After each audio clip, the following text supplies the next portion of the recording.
yari amahoro mukuye, yari amahoro, none mugejeje mu nzira baraje baramunyatse. Nawe aho hari icyo nzi cyo yarayasenga, yaraye yibaza, yaravuga ati se nzongera mubona ari muzima, azongera ngaruke hari muzima, ndabigenza ute? Mu gihe akiri kwiheba, mu gihe agitindaganya, aratekereza aribaza ngo mbese ndabigenza nte? Ariko ngo mu gitondo cy'igicuku cya karekare bamaze kumwonona, bamaze kumugirira nabi, ngo arangije ngo baramufata, baramurandata. Umugore mu gihe bamurandata ngo baraza bagenza bate, araza yikubita hasi, ageze kuri rwa rugi baramurekura. Mu gihe ageze imbere y'urugi neza aba yikubise hasi, umutima uracika. Imana itubabarire. Uyu mutima w'uyu mugore wacitse ntabwo ari uko hari ikindi yarazize urugomo rw'abariya bagabo b'ibigoryi. Imana iturinde ibigoryi muri uru rugendo, Imana ikurinde kugendana n'abagabo batari beza, Imana ikurinde abagabo b'ibigoryi muri groupe mwirirwana, mubo mubana buri munsi ku wundi, abatazakugeza mu ijuru, abatazakugeza ku ntambwe ya kure. Abo ngabo Imana bakurinde, abo Imana bashire hirya yawe, kubera ko abo batuma utagera ku isezerano, abo batuma tunapfa imburagihe, abo banatuma dukenyuka. Ariko uzi yuko ari umumaro, abari w'Imana ikuzanira, abo b'ibigoryi bajye kure y'amaso yawe, bajye kure y'ubwiza bwawe, bajye kure y'ibitekerezo byawe, bajye kure y'imishinga yawe, proje zawe ntibazazigeremo, akazi kawe ntibakabyinjiremo, kuko iyo bamaze kwinjira mu cyo binjiyemo cyose ntago gitsinda, ntago kiba kizima. Imana iturinde abagabo b'ibigoryi mu rugendo. Nyamara abo bantu ntabwo ari uko barabahandi,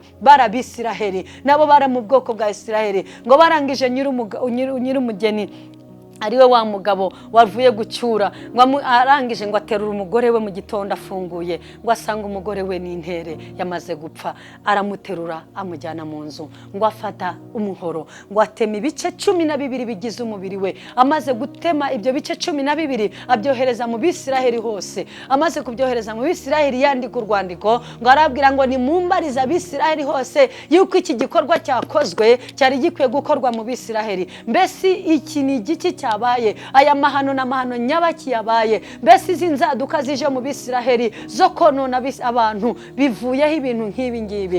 Arangije amaze kohereza urwo rwandiko, ngo abakuru b'Abisiraheli batangiye kubisoma, bose bibabera urujijo, barababara, barahangayika, bibateza ikibazo. Barangije ngo baravuga ngo aya makuru ntabwo twari tuyazi. Bajya kureba wa mugabo bamubaza ibintu byose uko byagenze. Ngo maze barangije baravuga bati duhige umuryango wa Benjamin, tubahige nabo bareke gukora aya mahano mu bwoko bw'Imana, bareke kwanduza ishyanga ry'Imana. Barangije baragenda barahiga. Mwene da, uzi cyabaye? Ntabwo bahize ngo bahite batsinda. Umunsi wa mbere urugamba bagiye kururwana, ngo baragiye bararwana, ariko aba Benjamin baranesha.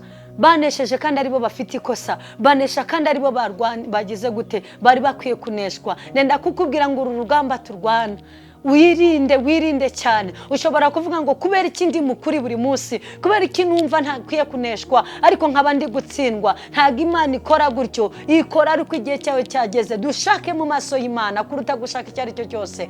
Baragindwa intambara ya mbere bararwana, baraneshwa. Igice cya kabiri baragenda bararwana, Bisiraheli baraneshwa. Ngo barangije baravuga bati reka twigire inama tubanze tujye gushaka Uwiteka, tubaze Imana kubera iki aba bantu nibo bari bafite ikosa, aba Benjamin nibo bari bafite ikosa, ariko kubera ikiri urugamba barurwanya akaba aribo barutsinda. Imana ntidushigikire mu maboko yacu, ahubwo igashyigikira aba Benjamin.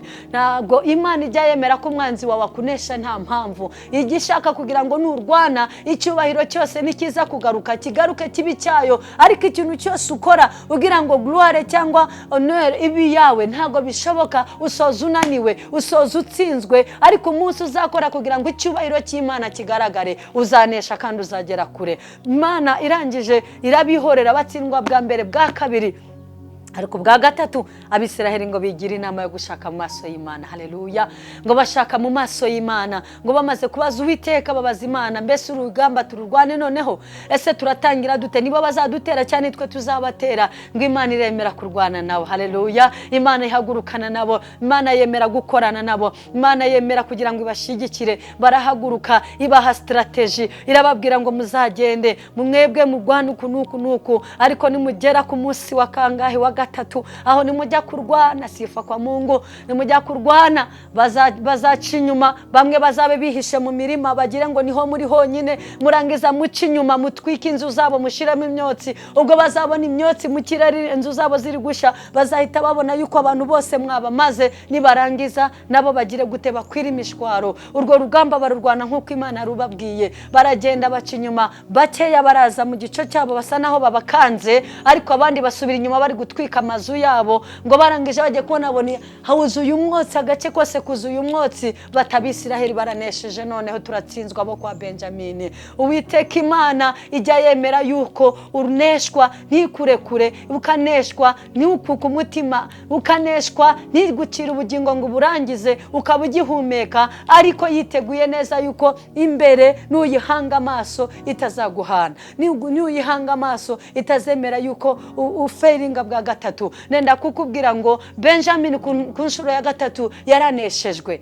Ushobora kubuzi yuko nawe wumva ibi bintu hari ibyo ukora ukanesha, ariko uziko mu mutima hari ibanga ugendana ritari ryiza. Ihane ugarukira Imana, ihane. Ntago nkubwira ngo ukora neza kubera kunesha, ntago ngiye kukubwira ngo uzatsinda kubera ko uzi yuko hari ikintu ugendana ribanga ugendana. Ihane. Aya magambo nyavuga hari uwo ndiwo ndabwira, aya magambo nyasobanura hari uwo ndiwo ndabwira. Hari abantu bagenda n'insinzi ariko bazi ko muri bo nabo batari beza. Hari abantu bagenda n'insinzi ariko bazi yuko muri bo hagize igiturumburi biri mu mutima, wasanga hanze bimeze nabi. Akira Yesu nk'umwami n'umukiza. Yesu azakugirira ibanga kandi azakomeza bihishe, ariko azakubohora kandi uhabwe n'ubugingo buhoraho.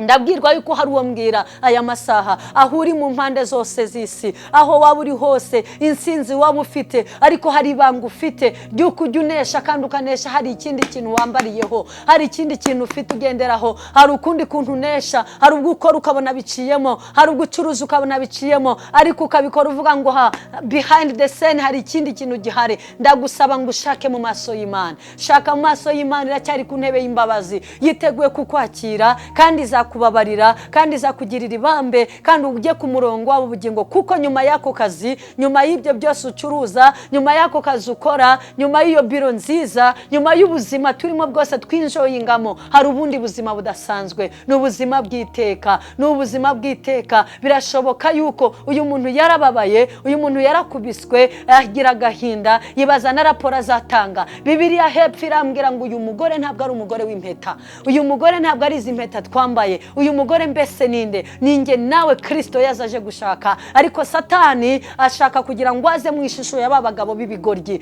kugira ngo aze aguteze yuko nudasambana ntuzabona, nudakora ibi ntuzabona, nudakora ibi ntabwo uzatsinda, nudatanga ruswa ntabwo uzagera ku bintu bikomeye, nudakora ibi, nudacuruza gutyo ufite utundi tuntu twagirigiri ku ruhande, ntabwo bizemera. Ndenda kukubwira ko Imana idakora gutyo. Bikore, ariko ntabwo uzayikoma mu nkokora nirambura ukuboko. Ariko irindi tangazo rikomeye nuko yicaye ku ntebe y'imbabazi, kugira ngo igirire imbabazi abemera, igirire imbabazi abayishaka, igirire imbabazi abayikundira. Uyu mugore kuko atari umugore w'impeta, ni itorero ry'Imana. Ninjye nawe Yesu yajeje gushaka. Nubwo twemera tukamusanga, tukagera n'igihe tukamuhararukwa, niyo twahararutswe we ajyaza akatugarukana neza, ajyaza akatugarugana imbabazi n'ubuntu. Satani yamara kutugeza hariya, Satani nawe akaza kugira ngo yongera dushimute mu maboko ye. Suko Yesu ananiwe kutuzigama, ariko inzira nebyiri. Yaguhaye ubwenge ngo uhitemo ikibi n'icyiza. Niba yaraguhaye ubwenge, hitamo inzira y'ubugingo. Reka guhitamo inzira yoroshye, reka guhitamo inzira z'ubusamo. Imana ikugirire neza, iguhindurira ubuzima, igira aho igukura, igira naho kugeza, ikwinjize muri dimension yo hejuru, mu buryo buri spirituel,